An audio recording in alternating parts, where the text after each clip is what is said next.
जब दादाजी ने 8वीं रेजिमेंट के लोगों को चाय परोसी तो वे हैरान रह गए कि वह आदमी भले ही धारा प्रवाह स्थानीय बोली बोल रहा था, लेकिन उसके पैरों में नई चमड़े के जूते थे। दादाजी को गड़बड़ का एहसास हो गया, क्योंकि वे जानते थे कि 8वीं रेजिमेंट के लोग पुराने कपड़े के जूते पहनते हैं। हालांकि दादाजी ने कुछ नहीं कहा, पास में खेल रहे बच्चे को बुलाया। अपने पोते से कहा, जल्दी से गांव के पूर्वी छोर पर हूँ चाचा के घर जाओ और उनसे कहो कि दोपहर के बचे हुए माओजी ले आए। शुरुआत में लड़के को दादाजी की बात समझ में नहीं आई, क्योंकि गांव में कोई भी वो नाम का नहीं था।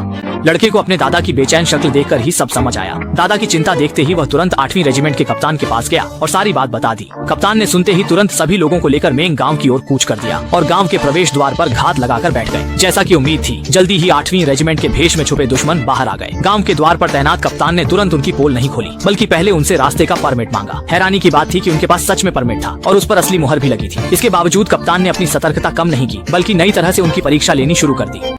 अरे कॉमरेड, देखो तुम पढ़े लिखे लगते हो। क्या तुम 129वीं डिवीजन के मुख्यालय के पुराने सुन हो? हाँ, मैं पुराना सुन हूँ। दुश्मन की सेना जाल में फंस चुकी है तो कप्तान तुरंत आगे बढ़ा और उन्हें दबोच लिया। इसके तुरंत बाद घात लगाए दल ने भी हमला शुरू कर दिया। इसी तरह कप्तान के नेतृत्व में सभी छिपे दुश्मनों का सफाया कर दिया गया।